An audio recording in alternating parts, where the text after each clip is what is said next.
and share that information. Don't judge for yourself whether it's very important or not very important. Let the people who are evaluating and gathering the evidence make that decision. But if you have information bearing on the outcome of this matter in any way, please share it. And I will say many of you in the press may ask the question, is this a state investigation? Well, gathering evidence is certainly a component of an investigation.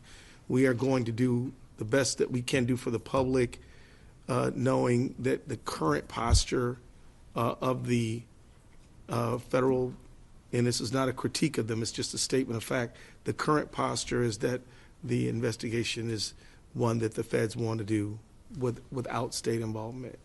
And so we still know that there's evidence out there, and we want to make sure it gets gathered and collected, and we'll deal with those other matters of joint versus exclusive later. But as for now, we want to make sure the evidence that may be out there in the public lands where it should. And so with that, I guess, any other comments to be made? No, questions? Yeah. One, please, one at a time. You said the BCA is saving evidence with you, so what is the BCA's role here, and what do you make of their claim that they can't do an investigation anymore? Well, so the question has to do with what is the BCA's role here. The BCA had already, as you know, there was an agreement to do a joint investigation with the FBI. So that had started. So that much the BCA has done. They are currently typing up those reports. They will certainly share those with us. Their role in this will be to collect and catalog all the information that we get here. I want to emphasize, this isn't about one department or anything. As the Attorney General said, this is about all of us at a state level working together on behalf of Minnesotans who expect all of us to be able to work together to come up with transparency in whatever a decision might be. Ms. Moran, yes. Two questions, actually. Sure. Just to clarify, so the BCA, because of the initial agreement with the FBI, do they have the totality of whatever forensic crime scene evidence that was gathered? Is that already in the custody of the state? So the question was about, because of the original joint agreement, does the BCA have access to forensic evidence?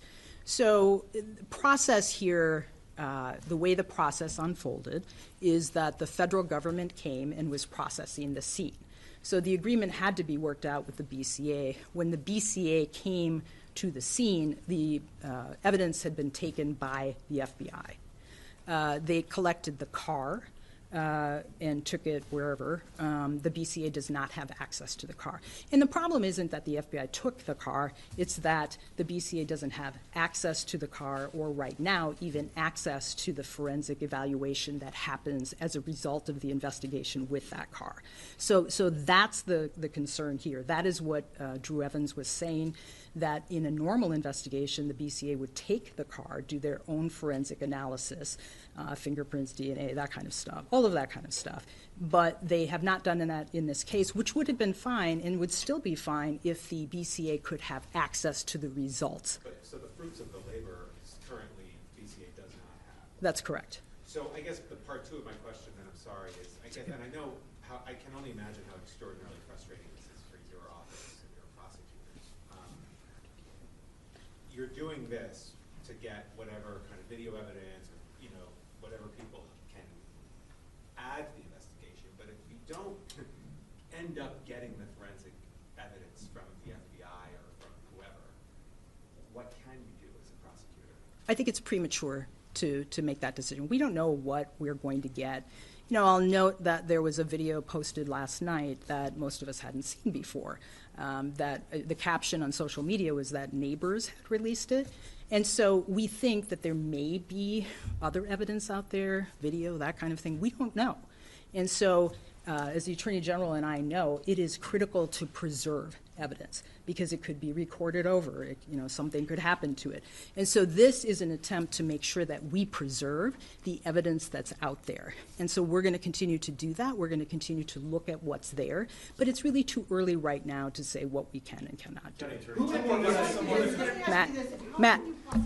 Who at the Justice Department made this decision not to include the BCA BCA in this investigation? Do you know? I honestly think you should ask them. Did you get any reasoning for why the FBI was taking over the investigation? Was there any reasoning behind that you guys have heard? Maybe Mary knows more than I do. I was just informed that that was the situation. Even if because of the Trump administration? No, so I was also informed that, the BCA, that as far as I knew, it was going to be a joint investigation based on the conversations we had had with the federal government as well as the FBI, and then that changed. The only way I can't speak to why. Can you address how unprecedented this is? Are you going to be sharing information that you're gathering with the FBI? And federal authorities could not have been more clear yesterday that you folks had no jurisdiction. And Commissioner Bob Jacobson was asked this question yesterday, and he says that they couldn't do an investigation because they didn't have any of the evidence. Is Bob Jacobson and the BCA really on board with this? I don't see them Yeah. get this wrong. That is not exactly what Commissioner Jacobson said. So I think it's important. Well, that's pretty much what he said. Well, please listen to what I'm about to say. I think it's important for everybody to understand that unit in the BCA was created, I think, after 2020, with the expectation that they would do the top-notch, investigate absolutely everything, okay? What he was saying was that and this is what Superintendent Evans also said, they can't do the type of investigation that they would like to do, that they do in every case, if they don't have access to that physical evidence. That is what he's saying.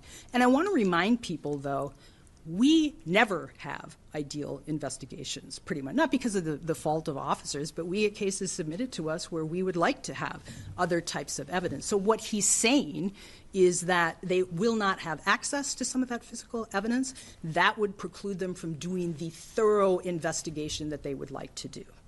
I didn't hear it that way, but Yeah. you thought Jacobson part of this. Does Lou. this go straight to the BCA, or is this something that, a catch-all for you guys that Yeah. you will then turn over to the BCA? Yes. And if you'll allow me to follow up. Yeah, so the question is, does the QR code go right to the BCA? It does not.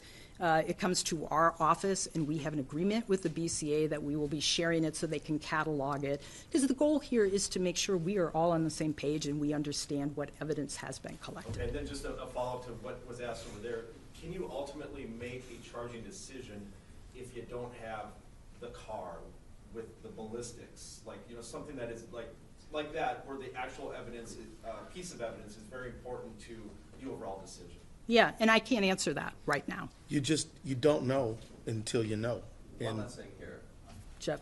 What access do you have to the federal officers and to their understanding of the situation, and how important is that in any investigation into what happened here? So the question was, what access do we have to federal officers? Really none. And, it is like a police investigation, a local police investigation, too. Any officer can decide whether they want to give a statement or not. As always, we would like anyone who has anything to do with a case to give a statement. We don't always have that, so it's hard to say right now how important or not that would Do be. you have any context into how much other states have access to these investigations when there's a federal incident where if the FBI does give them the evidence, like in other incidents where there's federal agents involved? Have you communicated with other states in these situations? I can speak from my experience, and perhaps the Attorney General can as well. My first year here, there was a situation where the FBI was involved and the sheriff was involved, and the FBI did an investigation, and as I said, they invited us in. I mean, I had constant contact with the head of the FBI here, Alvin Winston. They invited us over to see a PowerPoint of the results of it, but it's simply their practice or their policy not to share the entire investigation. In fact, what they do initially is a civil use of force investigation, and I know they've also involved the DOJ. So I'm not, and I want to go back to, this is not being critical of an FBI investigation. It is simply our access to the evidence that they collect. And so at a minimum, we certainly hope that they reconsider giving the BCA at least access to that information. One last question. There was some talk about the immunity of ICE agents. Could you speak, do you think the Trump administration did this to try to stop charges, or is this ICE officer immune to Yeah, I can't speak to why the Trump administration is doing what it's doing or says what it says. I can say that the ICE officer does not have complete immunity here. Who's doing the Thank you very much. autopsy and Ms. Good's remains? Are they with the county? They're with the county. And do you know when they went with these? I don't know.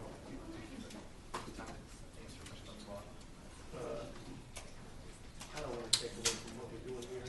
I don't mind talking to you about that.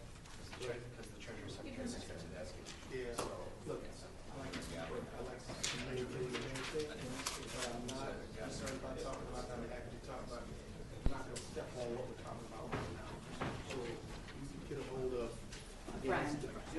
Feel free to go make a phone call,